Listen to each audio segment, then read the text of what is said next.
Hey, Mike on Motorsports fans, this is Vintage Fuel correspondent Christy Tom, and I'm here at the Las Vegas NHRA Nationals with Dave Connolly. You may have missed Dave a little bit because he took about a year and a half off, which we're going to find out why, and he came back Maple Grove and just absolutely wowed us. So we got a chance to catch up with him here in Las Vegas. So Dave Connolly, welcome to Mike on Motorsports. Yeah, I appreciate you having me, and you're right, it was a little absence time there, but it was definitely not by choice, and I'm just glad to be back out here racing again. So somebody else, if you're like, let's say you're off with NFL football for a year and a half, you can't really just jump right back there in the starting lineup. What makes it different in a race car? And is it just because it's a talent that every day you wake up you have this? Do you practice? I mean, tell us. Trying to make me into Ricky Bobby. No, it's Do you have a cougar in the car? You know, what do we race do? with the cougar. Yeah, it's I don't know. I mean, you know, not only I was away from pro stock definitely, but you know, I definitely wasn't out of drag racing. I continued to race sportsman cars and you know, anything down from top dragster to super gas cars to super comp cars or whatever I could get my hands on. So I was still behind the wheel, and you know, in drag racing, reaction times is probably one of the key ingredients to winning, and that's, you know, that doesn't change no matter what you're driving. You can drive a street car, and you know, you still have to practice the tree. So, but yeah, I mean, the pro stock cars are just they're a little bit different animal, and you gotta, you know, kind of work around the way this car's set up and this and that, and it's just more of a team involved class, and you know, when we come back, we want with what we knew, and you know, Cagnazzi's always had a lot of success with them, and we jumped back into it and kind of hit the ground running, and it actually surprised me that we picked up that win in Reading, but I'm definitely not going to give it back.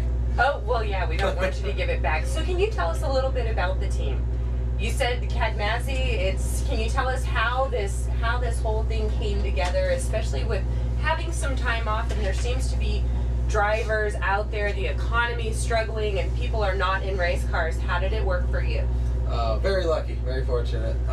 No, we had a good relationship, myself with Charlie Lingenfelder and Joe McDermott from IDG, and they've been working on a program for quite some time to kind of expand their business with a lot of their suppliers, and we were able to work something up, and obviously we choose Cagnazzi Racing for our technical supplier, and so, you know, he helps us out with the car, set up engines and so forth, and we kind of go from there. And as far as the team goes, it's kind of crazy. A lot of the guys are pretty green. I mean, never worked on a pro stock car or nothing, but you know, they're definitely well mechanically inclined, and they picked up on everything real quick, and you know, from myself, you know, kind of being the first time making calls, you know, I'm kind of scatterbrained sometimes, and you know, they have to change things at last minute, and they jump in there and get the job done. So you know, we've got a great group of guys, and it makes my job a lot easier.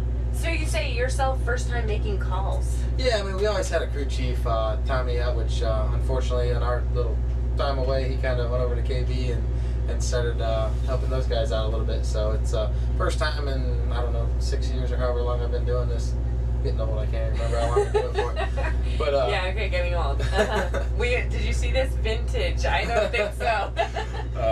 So, you know, yeah, it's I've got to work with some good crew chiefs along the way, and especially Tommy, that was one of them, but learned up and picked up on a few things, but it's such a tough class. I mean, the cars are decided by thousands every time they get on the track, so you know, there's no room for error, and I don't know, sometimes it clicks and you can look like a hero, and then there's other days like today in Vegas that we're looking like zeros, but we'll get it fixed and tuned around for Q4, and hopefully we can maybe pick it up a little bit for race day. Fantastic. Well, being here in Vegas, and this happens to be my hometown, it's all about odds. I don't know and well, it's not easy. Well, talking about odds, you come into the Vegas race 5-1, I believe, to win.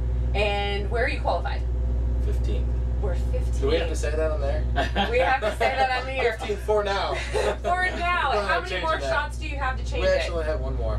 One more. No, we had some engine woos yesterday, and it kind of set us back. And like I said, it's, you know, when you lose a run or two, it's tough to make up for it. And we kind of went on the safe side and just did not make a good run this morning. You know, I guess you know, the weight's on my shoulders now that we say we make the calls, but it's, you know, I feel like we'll go back out there and we can definitely try to get the top half, and this track usually is pretty prone to being like a one-lane track, so we definitely need to get in the top 8 this next run. Okay, so we have a lot of listeners out there that are very familiar with vintage racing. That's where we got a little bit of our strong start there. Mike on Motorsports, Mike Patterson, he runs a Nitro front engine dragster. He's a crew chief on that, and James Day actually drove for us last time. So what we would like to do is help our listeners connect with Pro Stock, with their understanding of nostalgia racing. Can you walk us through a run or a tune-up on that car that can get them to understand how technology has moved? Yeah, absolutely. It's you know, like I said, it's so complex, these cars. I mean, from the time you let the clutch out, there's a certain dry shaft speed that we look for, a certain you know, fallback on each gear change that you look for, a certain RPM that we go through the finish line, all the way down to say 10 or 20 RPM. So everything's pretty much calculated. You know, we have to really analyze the weather before we make a run. That pretty much controls everything. How much clutch we're going to run, what kind of starting line lead we're going to run, what size tire, what size rear gear, what, you know, different percentage of the tranny drops and stuff you have. So, you know, we pretty much evaluate all that and kind of consider that into the run. And pretty much that's as far as setting up the car, that's as far as it goes. And but as far as making the run, I mean, they're clutchless 5-speed transmissions. So, you know, we drop the clutch on the starting line, and then you just kind of pull gears till you go through the finish line and pull the chutes. But so you let off the clutch and hit the gas. Is this something that happens at the same time? If I'm driving my 1970 Camaro, how do I relate that to what you do in that car? I knew you were gonna ask that. Well, okay, we'll start it off from the burnout. But obviously, we pull in the water box, and I'll, for instance, start my burnout in 3rd gear. But there's a button, and a lot of people, it's just driver preference. They'll have a line lock button that just controls the front brakes. Okay. So I have mine on my steering wheel. For some people have them on their steering wheel. I have mine on my shifter, and I'll pull into the water box.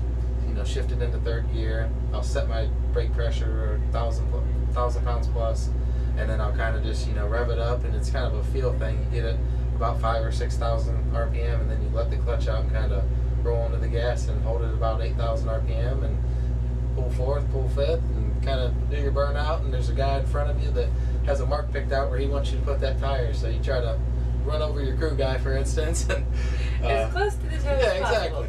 But there's a lot to it. Like you said, if you get the RPMs real low or something, it can catch the clutch, and that destroys the run, and or you get too high and break a valve spring. So you have to really be finicky with the RPMs you hold it at in the water. Then we just kind of back up. We got a guy behind us. He lines us up, tries to get us in that same spot where we lay down our tracks there, and pull up. And we'll pull up usually about 6 inches from the pre-stage beams.